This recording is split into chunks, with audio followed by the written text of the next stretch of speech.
Part 11.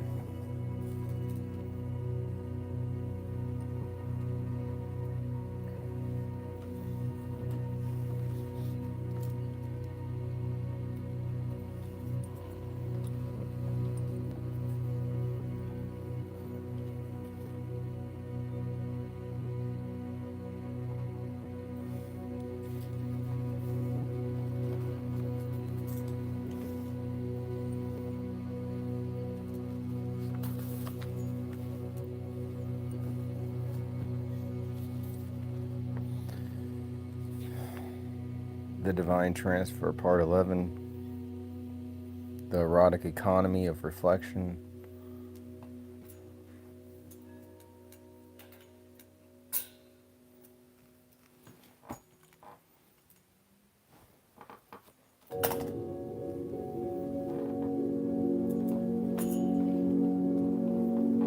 Spend 20 minutes moving this light. Break this damn thing.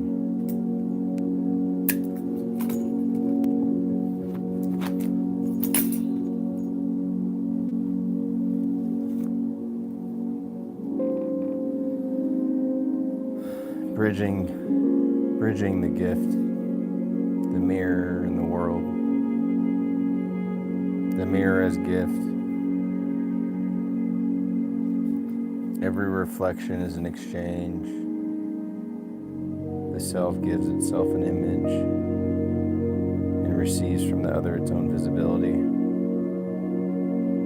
Narcissus bends over the pool, not out of vanity, but as the first giver, offering his form to the water so that the world may be seen.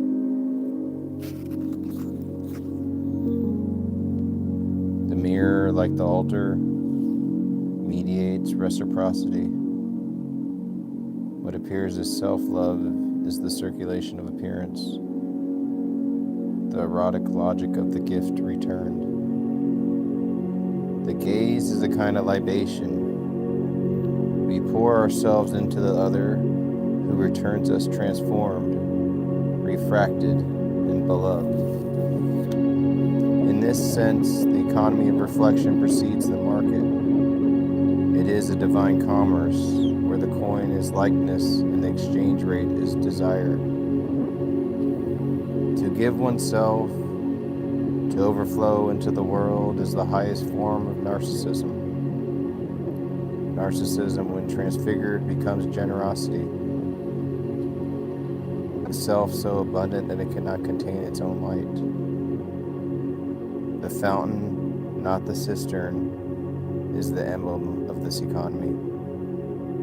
Self-love becomes creation when it spills over. The other, receiving this gift, mirrors it again, thus forming the circuit of Eros, the infinite regress of reflected light. What the mystics call union is actually incorporation, and the ancients called it communion. All are modes of the same ecstatic symmetry. The body is the first reflected surface, polished by pleasure and touch. At the mother's breast, the child first encounters reflection, not in glass, but in flesh. To be nourished is to be mirrored. The breast feeds and reflects, gives substance and image in one gesture.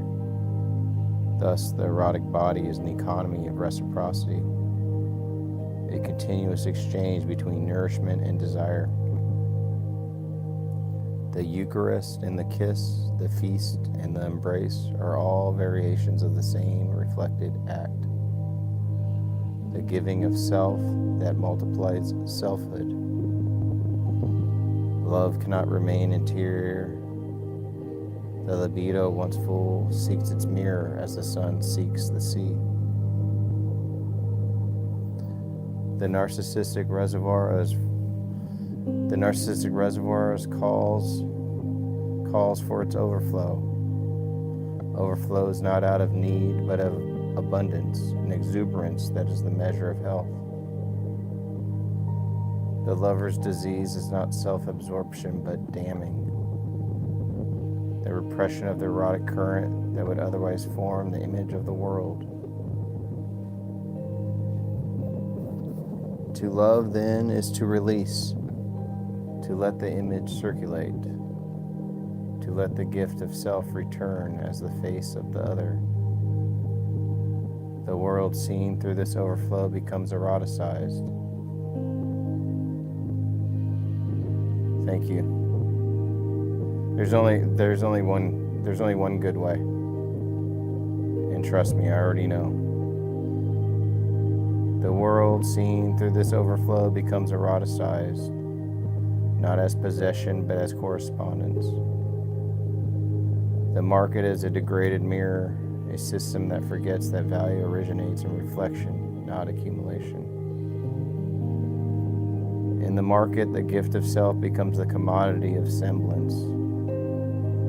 Narcissist is replaced by the advertiser, the lover by the speculator. Yet even the market runs out of desire's residue. Every transaction is a misremembered gift, every commodity an orphaned reflection. The sacred economy, the erotic gift, operates through reciprocity, not equivalence. Value expands through the mutual shining of faces. True exchange is erotic. It multiplies being rather than subtracting it. To transcend the mirror is not to abolish it, but to pass through it. To find in every other a continuation of the self. When narcissist dissolved into water, he fulfills the law of reflection. He becomes that which once reflected him. The lover's final act is to become medium, to turn form image to transparency, from gaze to flow. Thus the erotic economy finds its metaphysical consummation. The self-made mirror, the mirror-made world. Exuberance is beauty, and in that exuberance the gift becomes creation, reflection becomes revelation, and narcissist becomes cosmos.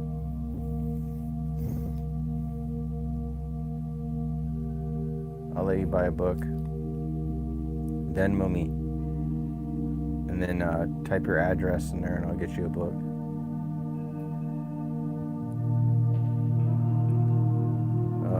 Eros, fire, and the birth of the image. The gods were the first mirrors, each born from the gaze of another, each radiant with the light of remembered fire. Mother of the Muses is also mother of Narcissus, for reflection is a mode of memory. What memory reflects, myth incarnates. The invisible mirrored as form, the eternal made visible through repetition. The divine does not create, but through reflection, every god a refraction of the one into the many. Eros, firstborn of chaos, is the shimmering surface between origin and appearance. The mirror where being desires itself. Before the mirror there was fire, before reflection, flame.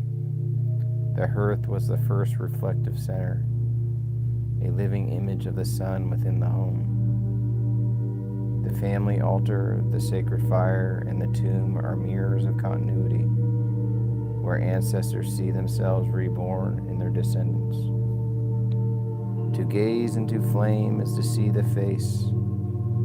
Every flicker, a pulse of recollection, every spark, a genealogy of light. In the ancient house, religion and reflection were one, the gods being those who could see themselves eternally blurring and burning. The mirror, when polished, becomes a portable fire, the domestication of the sun, the privatization of divine reflection. All mirrors are daughters, instruments of recollection, returning the gaze to its source. To remember is to see again. To see is to remember forward. The future mirrored in the past. The mirror abolishes linear time. It is both prophecy and reminiscence, an image born of simultaneity. Thus, the mirror is not vanity but ontology, a mnemonic device for the divine, keeping the image from perishing in flux. Narcissus kneels over the pool, seeing in reflection the eternal return of origin. Eros creates gods through reflection. Every beloved is the god mirrored in mortal form. The erotic act is theophany, the revelation of the divine image in the exchange of gazes. The eye of lovers form a double mirror, an infinite regress where the self becomes the world reflected in itself.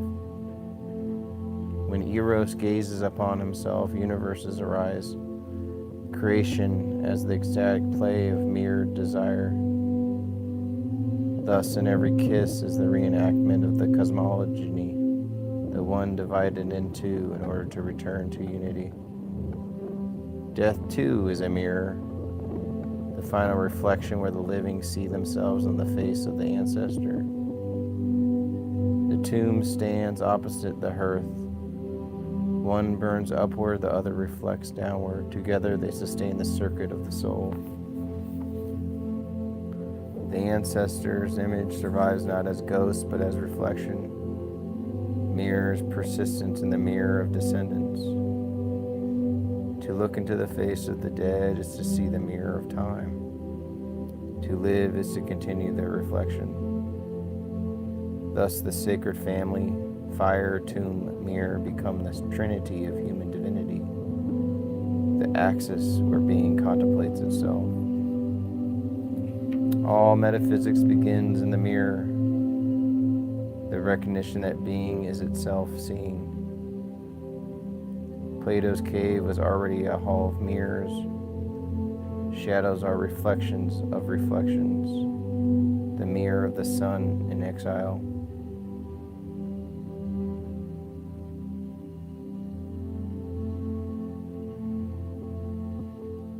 Yep, so true. Ricorso is the cycle of mirrors, the human returning to the divine reflection through historical remembrances. In the mirror of Eros, theology becomes anthropology. The gods see themselves through human eyes. To know oneself, said the oracles, to see as the gods see, in the mirror that forgets nothing. Narcissus dies not of self-love, but of divine recognition, seeing himself as the God once saw the world through reflection. His death is the apotheosis, the transformation of image into water, memory into movement. The flower that bears his name blooms at the edge of mirrors, where life bends back upon its origin. Every reflection is an offering, every gaze a return. The gods too look down into our waters and seeing themselves call it creation.